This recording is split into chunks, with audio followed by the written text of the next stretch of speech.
Hey there YouTube, this is SJM4306, and it was only a matter of time before I did this episode. Basically, what I am planning on doing is a backlight mod for the Game Boy Advance.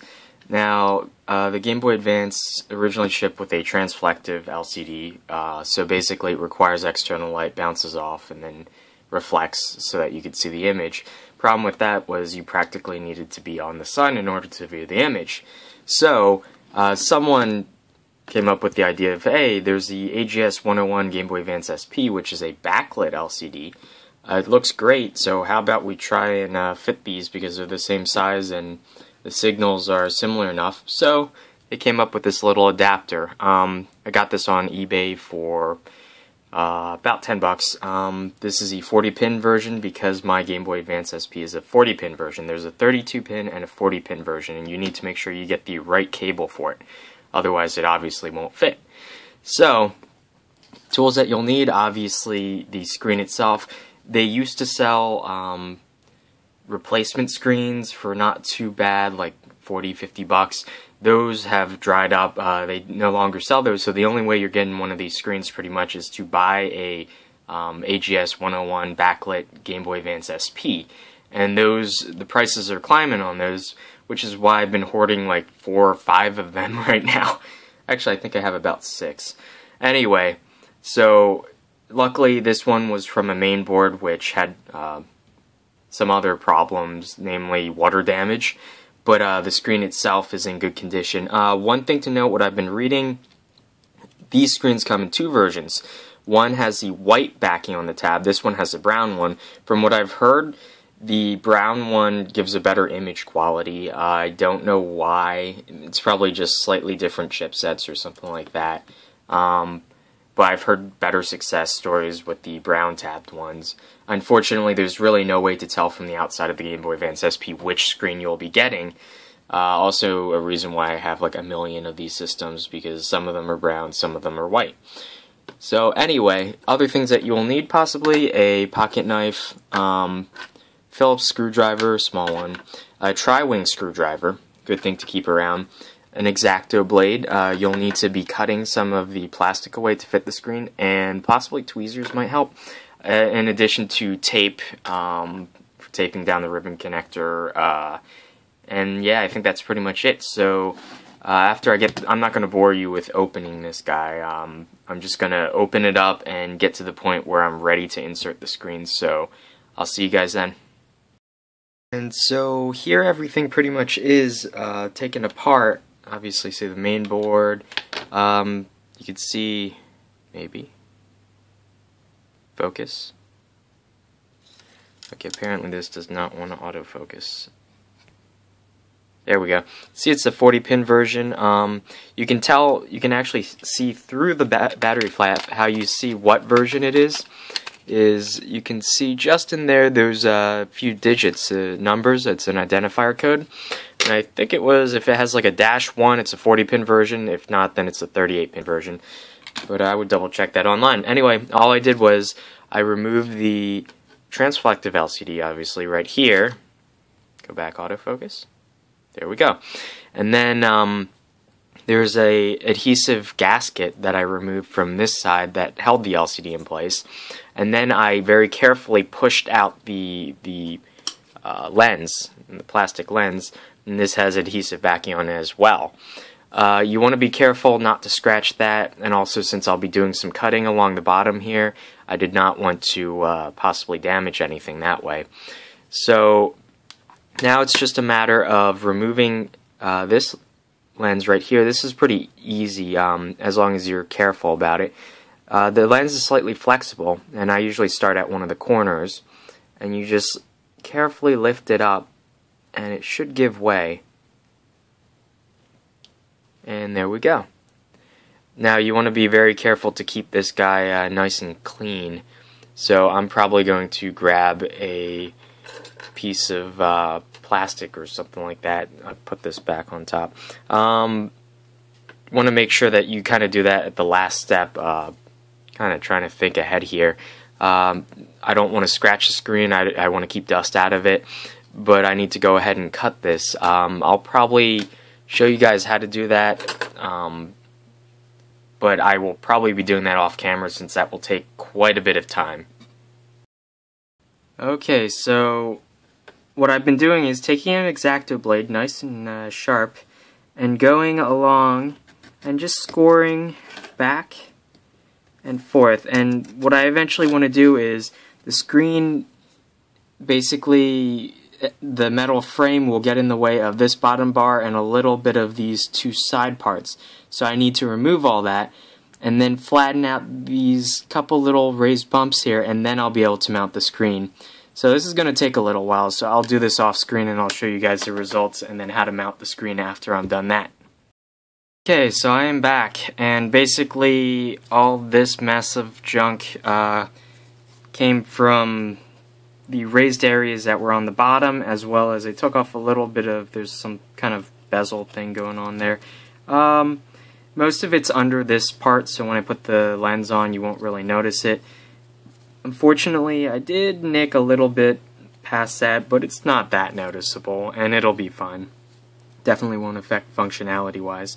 So, yeah, basically I use a combination of an X-Acto, like a sharp tip like this, and kind of like a planing style tip, very carefully, and then I finished it off with my Dremel using a diamond, one of those like diamond particle square-edged bits, so just to take off some extra material. That was quicker than me going at it with an X-Acto knife all year.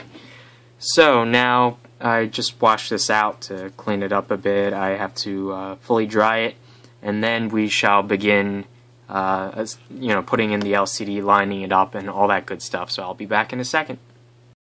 I was curious and I just wanted to see if the screen would roughly work, so I grabbed a flashlight. I know most of these adapters are 2 solder points. Here you have to solder power to the backlight. I know that because I've watched some videos of other people do this. So I threw it together, and to my surprise, my adapter already brings out the power for the backlight, and you can see it looks glorious. Oh my goodness. I'm actually very surprised that I don't need to solder at all. I thought I would have needed a soldering iron, so that eliminates one step. I can link the seller who sold me this, because that'll make it much easier for people without soldering experience. All you need to do is, cut the case a bit, and it works. Yeah, look at that. It's clear. It's bright enough for me, but it's definitely not as bright as the Gameboy Advance SP AGS-101 on its brightest setting. I can actually bring one of those right now to show you guys a comparison. So here we go. Here's my AGS-101. This is actually a 001 with I replaced the main board and the screen. And you can see, if I turn this guy on, you can see it's actually a little bit dimmer than even on its lowest setting, and on its highest setting there's no comparison. But in terms of quality, they look pretty much the same, just this guy's a little bit dimmer, so I might be able to play around and figure out how to make this guy a little bit brighter, but this is definitely playable. Look at that. You just can't even see the image. It's way too bright. But yeah, just as a general comparison, yeah, so sorry for that interruption. I just kind of got excited and I really wanted to see this work. So anyway, let's get on with this.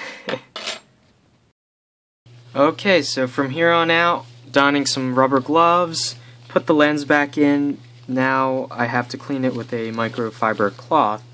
Got some dust on it, but this should be sufficient for taking that off. And there, that looks pretty good. So there we go. So now, let's very carefully remove this guy.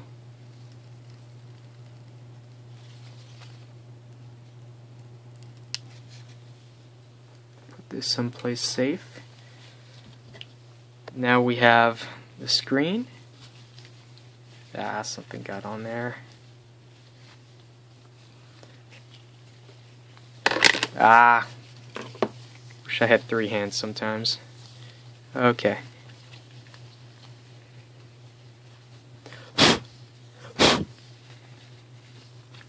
need to get me some compressed air. That looks good though. Screen can now go something like that. And checking the alignment.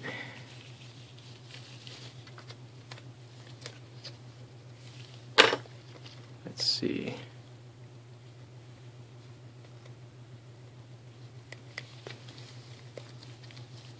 Finally pushing it into place. Now before I close her up, I'm gonna hook this guy up and double check, make sure that the alignment's good. So let's see. I should be able to take off the gloves. And let's see.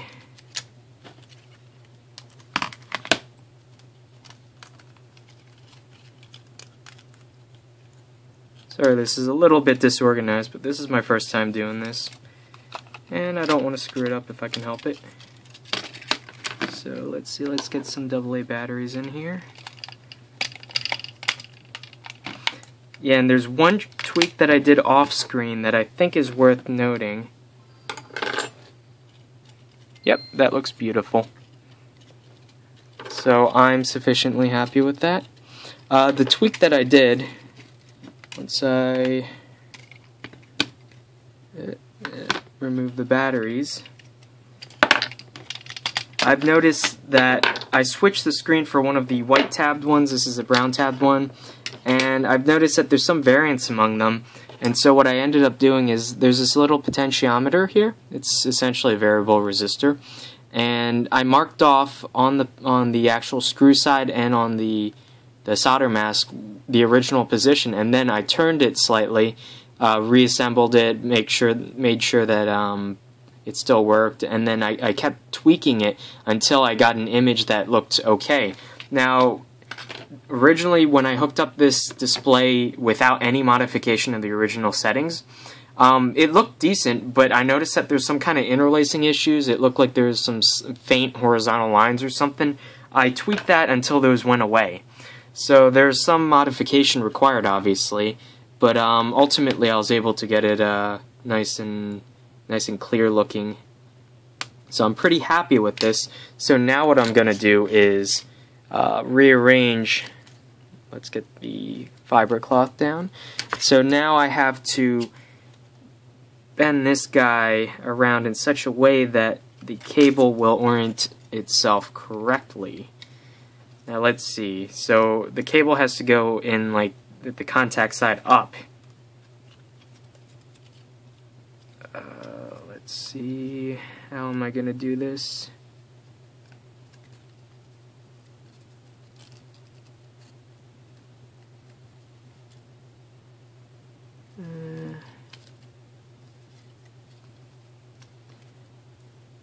Something like this.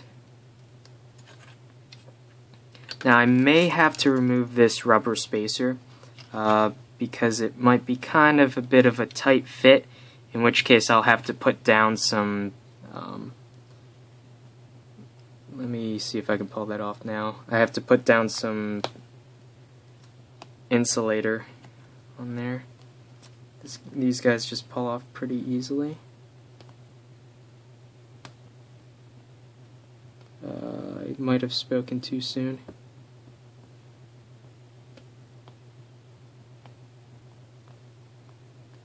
Ah, darn it. Okay, I'm going to do this part off camera, just peeling off the sticky pad and sticking some probably just cellophane tape down to insulate. I'll be right back.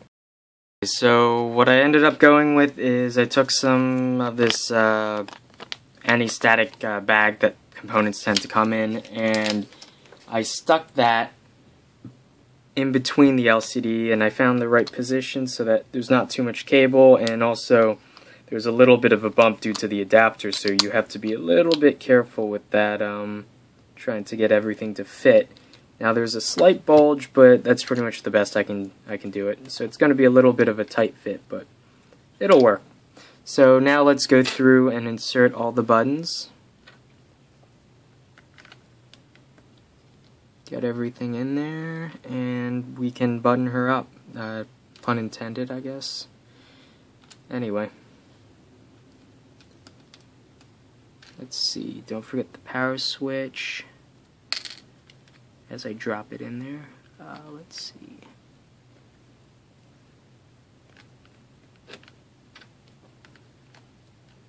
Yeah, kind of surprised I didn't have to solder anything. Not that I'm not complaining, but I do like soldering, so... So let's fit her in there now. Ah, come on.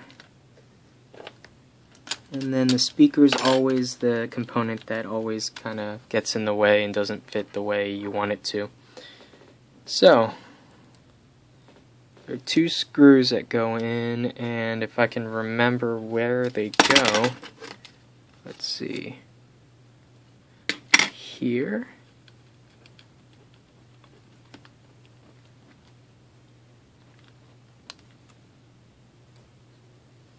And here. See, just as I was saying, the speaker keeps popping up there.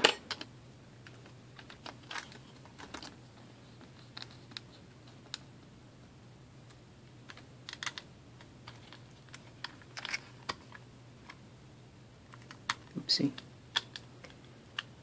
Yeah, probably should have put said power switch in last.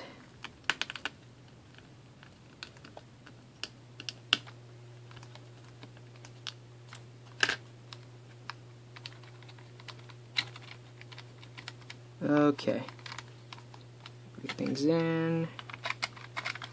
Let's close her up and call this a day.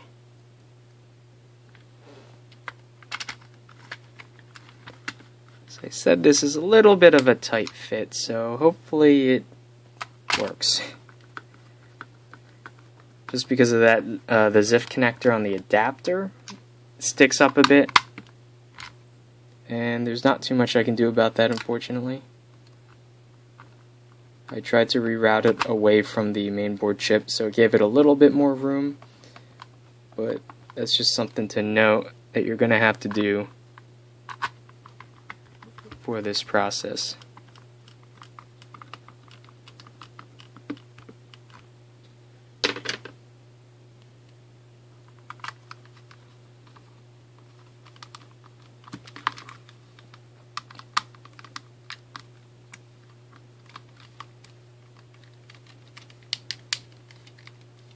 Here you can see there's a slight bulge there.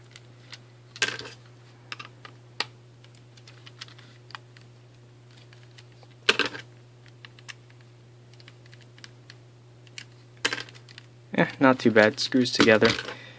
2 more screws and then put in batteries and a game, and we shall see. Unfortunately, I left my games back at school. This is my spring break.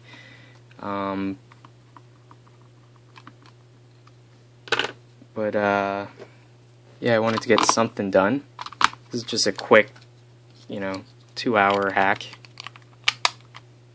So, okay, let's pop a game in. I have Kirby's Dream Land 2.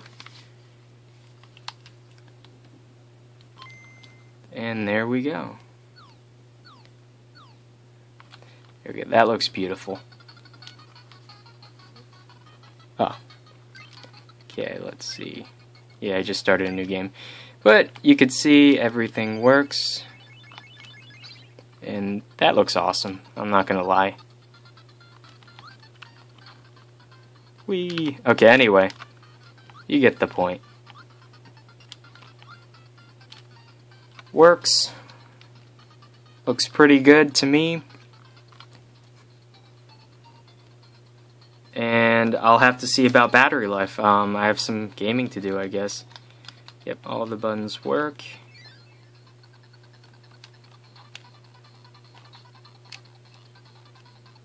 Playing through the viewfinder right now, which is... I can't get that. Whatever. Anyway.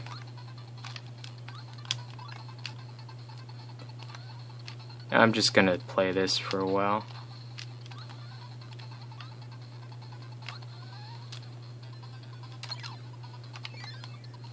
Anywho, it works.